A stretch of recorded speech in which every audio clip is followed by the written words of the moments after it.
हजूर ने दुआ की हजरत अनस बिन मालिक के लिए कि या अल्लाह अनस बिन मालिक के माल में बरकत दे। फरमाते हैं लोगों के बाग में साल में एक दफा फल आता था। अनस बिन मालिक फरमाते हैं अल्लाह की कसम मेरे बाग में साल में 2 दफा फल आया करता था। मालिक बिन रबिया की औलाद के लिए आका अलैहिस्सलाम ने दुआ की कि या अल्लाह मालिक बिन रबिया की औलाद में बरकत दे।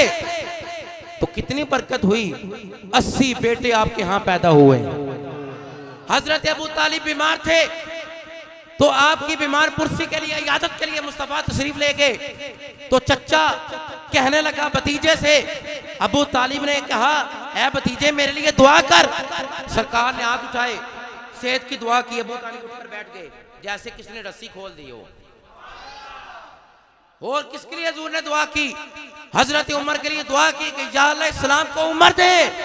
अल्लाह ने 40वां फारूक आजम को मुसलमान बनाकर इस्लाम का परचम बुलंद करके फरमाया लोगों हुन उमर ने कलमा पढ़ लिया जाए। जिसकी दुआ किबले तब्दील करवाए, दुआ वो कर रहा है जिसकी दुआ किबले तब्दील करवा दे।